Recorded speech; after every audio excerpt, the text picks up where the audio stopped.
I always thought marriage was a team game. Two players, one mission. We face the world together, win or lose. But lately, it feels like I've been playing solo. My wife, 37, lost her job a few months ago. It wasn't her fault. The company downsized thanks to Elon's latest innovation spree, and her role just vanished. She's been struggling to find work since. I told her from the beginning, we'll be fine, I've got us covered. And I meant that. I make a livable income. I even told her if she didn't want to go back ever, that would be okay. But something else started changing. She picked up gaming again, World of Warcraft. At first, it was harmless, a way to pass the time, stay mentally busy, maybe even feel a sense of achievement. But then she met someone in the game. Just a friend, she said. But this friend, a guy, started popping up more and more. They'd game together for hours, sometimes 10 hours in a day, mostly when I was away at work, sometimes even late at night after we were supposed to be winding down together. I didn't want to jump to conclusions. I mean, come on, it's just a game, right? But it started to get weird. They moved on to other games together. Call of Duty, Baldur's Gate. Then the texting started. All hours, day, night, no real breaks. At dinner, I'd catch her glancing down at her phone with a faint smirk. Not our kind of smirk. The kind you get when someone flirts with you and it lands. That's when the doubt crept in. So yeah, I snooped. I wish I hadn't. But also, I'm glad I did. Because what I saw wasn't technically cheating. Not physical, not sexual. But it hurt all the same.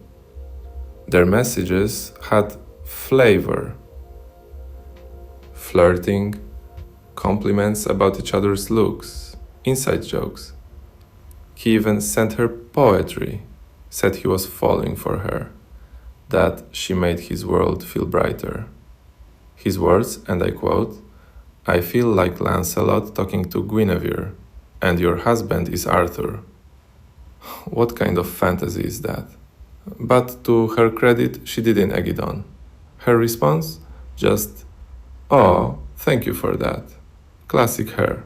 Polite, maybe a little awkward. She didn't flirt hard, but she didn't shut it down either. That's what got me. In one message, she said, "I'm very much in love with my husband." And I wanted to believe. But when I looked at the screen, I saw the way she lit up. I saw the way he talked to her, the way she let it continue. And I realized something even scarier. This guy lives 15 hours away. So no, I wasn't afraid she'd sleep with him. I was afraid she already had in every other way. I didn't bring it up at first. What would I even say? Hey, are you emotionally cheating on me with some guy who plays a night elf mage? I told myself it would pass. But the more I watched, the more I noticed how little of her was left for me. I'd walk in the door after a long shift, and she'd barely look up. No, "Hey babe," no, "How was work?" Just her, in the headset, laughing at his jokes. I started to feel like a ghost in my own house. So one night I asked her, "Do you still feel happy with us?" She paused the game, took off her headset, and looked at me like I'd just broken the fourth wall. She said, "I don't know." Those three words felt colder than any fight we'd ever had. Not angry, not cruel, just indifferent. And that's when I knew it wasn't about him. It was about the version of her I could no longer reach. I started wondering what I was even holding on to. Was it love or just the echo of it? We still shared a house, a bed, bills, but not a life. We used to laugh at dumb movies together, fall asleep mid conversation. Now, silence, not angry silence, just absence. One evening, I made her favorite pasta, lit a candle, played our old playlist. I wanted to pull her back, just a little. She sat across from me, phone on the table, face lit by Discord notifications. She said, "Thanks, this is nice." But it felt like she was dining with a memory. So I asked her directly, "Do you want this marriage?" She didn't answer, not immediately, just stared down at her plate. And then she said, "I'm tired." That was it. No elaboration, no blame, just fatigue. So I gave her space. Days passed, weeks. She came more, talked less. And me, I learned to live around her presence, like she was a shadow I didn't want to disturb. But I started journaling, writing letters to her I never sent. One line stuck with me. If love is a language, ours is now silence. Then came the moment I broke. I came home early. She didn't hear me.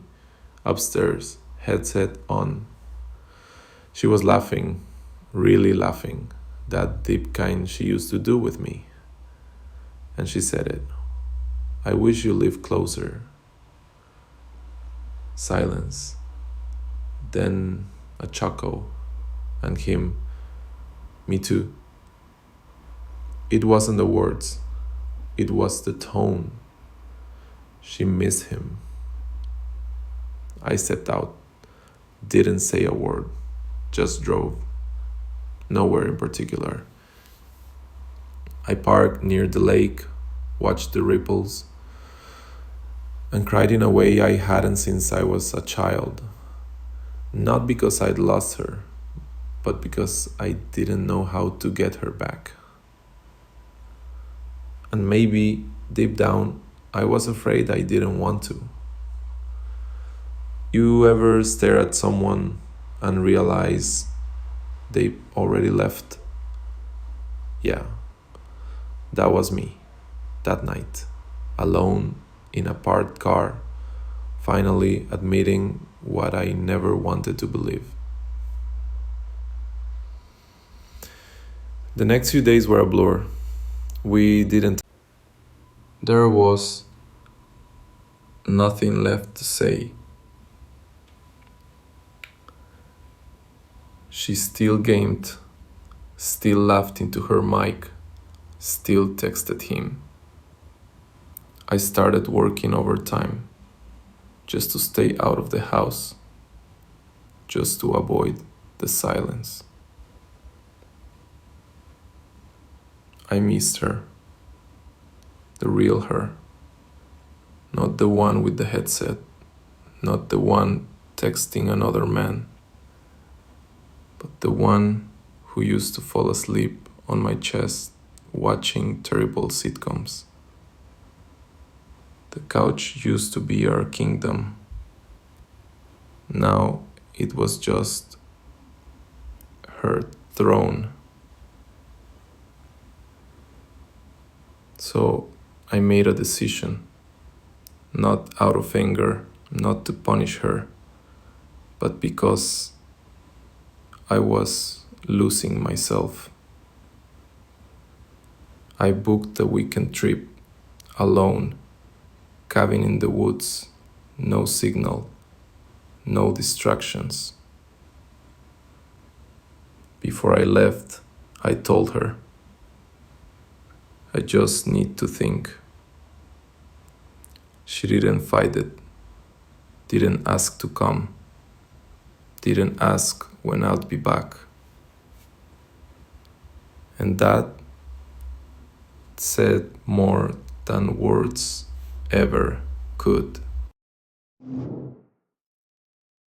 The cabin was quiet, painfully quiet. The kind of quiet that forces you to listen to the thoughts you've buried. I started writing, just my thoughts. Stream of consciousness, hopes, disappointments, questions I didn't want to ask her. Do you miss me? Do you love him? Do you even notice I'm gone? That last one, it hit the hardest.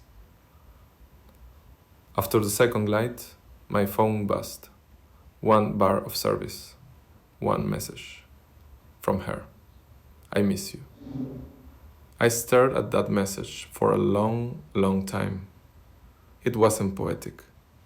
Wasn't filled with longing or apology. Just 3 simple words. And yet, it meant she noticed. It meant something still flickered. So I wrote back. Can we talk when I get back? Yes. That was it. But it felt like a start. I don't know what happens next. I don't know if we fix this, if we find our way back, if she can love me like she used to. But I know this. You can't build connection on borrowed attention. You can't grow a marriage in the shadow of someone else. Maybe we'll heal. Maybe we won't. But I'll walk back into that house with open eyes. And hopefully, so will she. The next few weeks felt like walking through fog. Everything looked the same, but nothing felt right. She was still there, making coffee, folding laundry, laughing at TikToks. But not with me. Never with me. One night, I sat beside her on the couch. She was gaming, headset on. I placed my hand on her thigh. She flinched. Slight, but real, like my touch startled her. She smiled after, forced, said, "Sorry, thought you were the cat." I laughed it off, but inside, something cracked. It wasn't the touch that hurt. It was that I had become unexpected. I started working late, not for money, just to avoid home.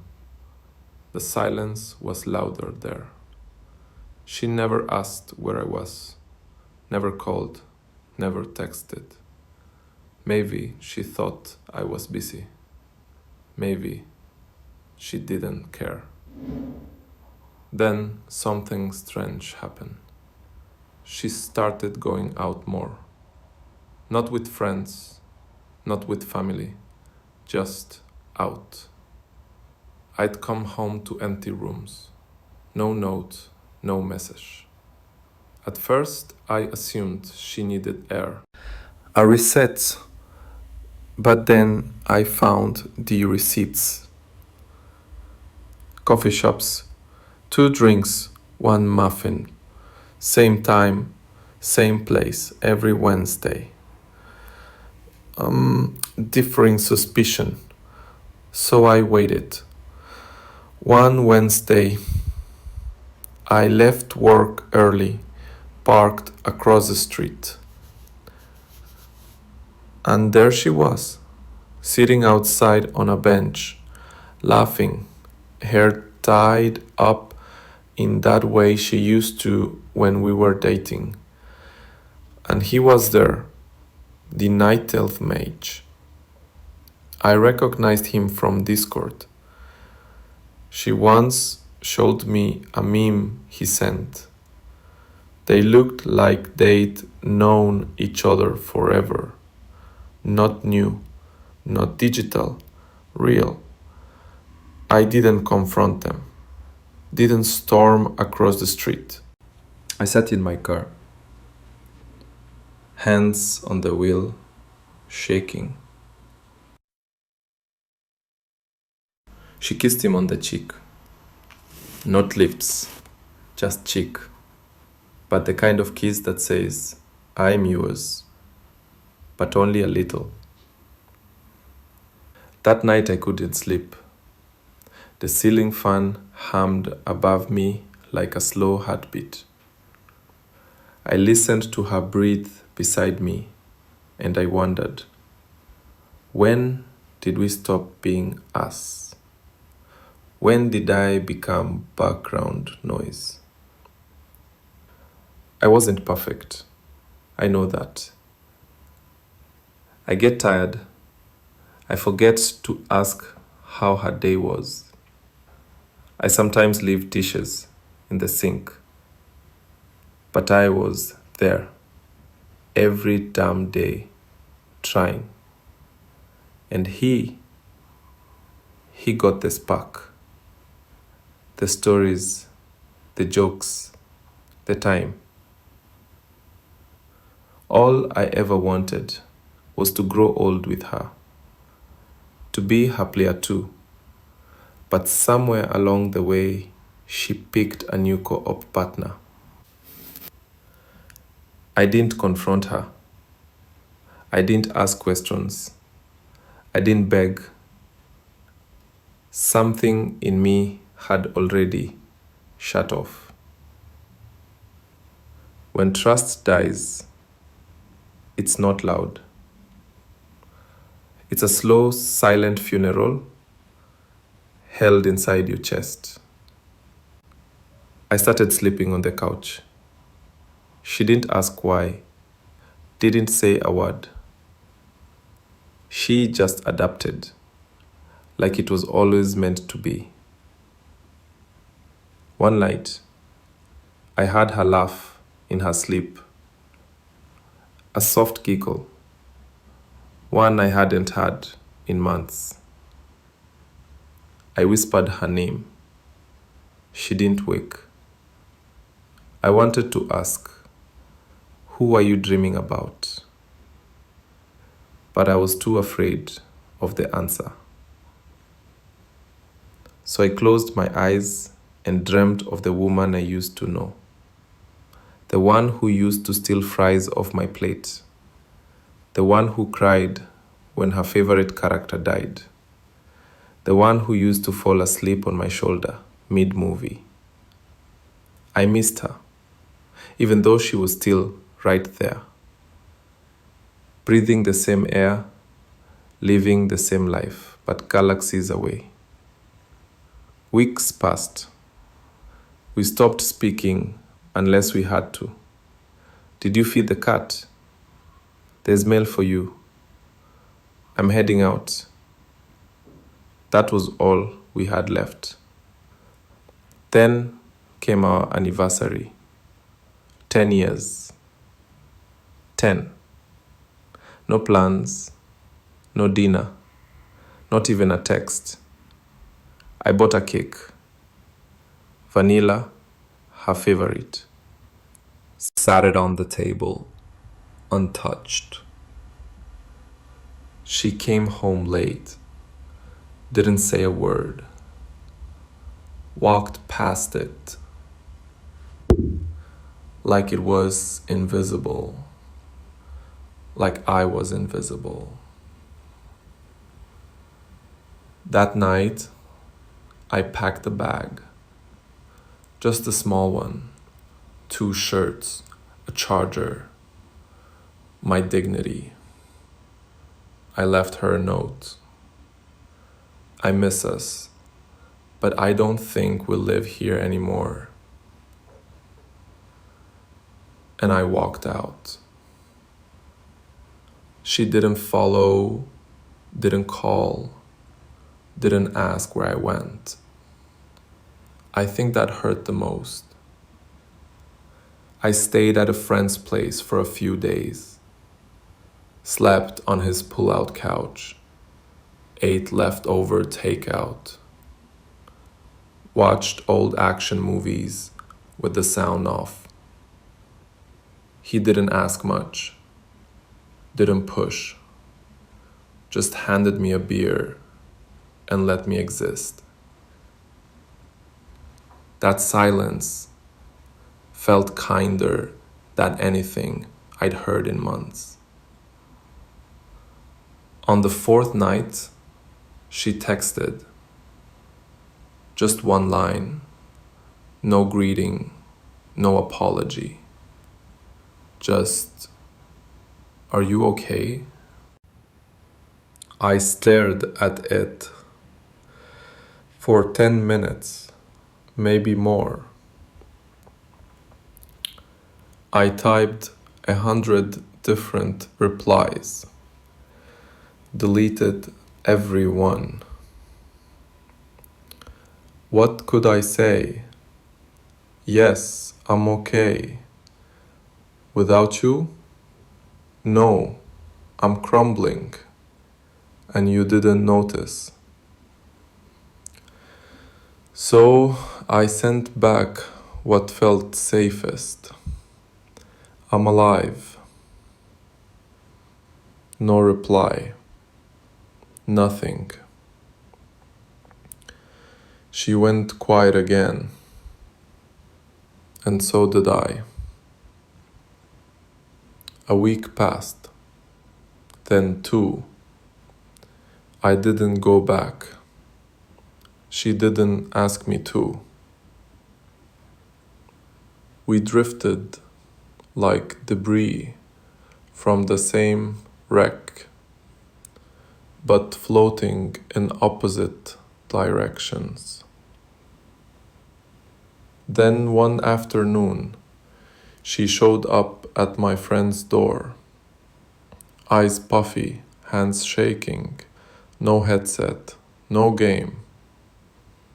She said, "I think I lost myself somewhere, and I think I took you with me." I didn't know what to say, so I just opened the door. She stepped inside, not like it was her right, more like a stranger wading back into a home that had shifted without her. She sat at the edge of the couch, hands folded, eyes flicking between the floor and my face, like she was scanning for landmines. I stayed standing, not out of pride, just survival. I didn't know if sitting meant surrender or forgiveness.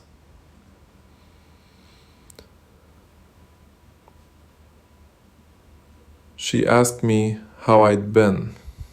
I laughed, one of those dry laughs that scratch your throat, the kind you let out when crying feels like a trap. She flinched, not because of the sound, but because she knew it wasn't meant to be funny. Then she said, "I miss us." 2 words, wrapped in nostalgia, like they could stitch the past back together. But I wasn't sure what us she missed. The version before the headset, before the smirks at a stranger's texts, or the version of me that tolerated silence and kept smiling through it. I asked her, why now? She said, because I still see something worth saving. I didn't answer, not with words, not at night.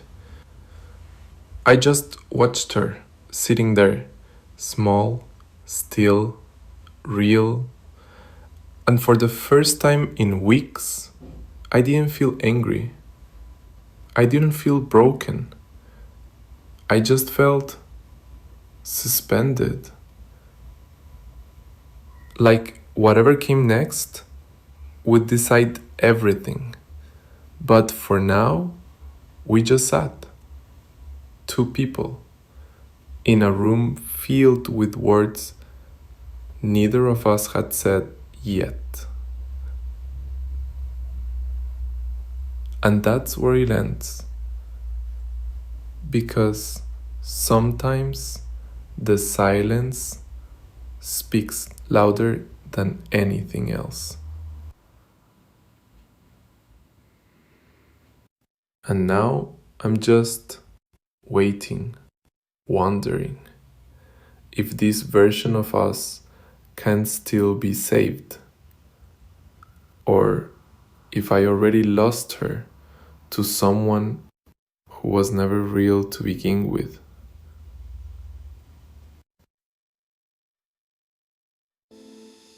What would you do if this was your story? Because someone out there needs your answer, and I might be one of them.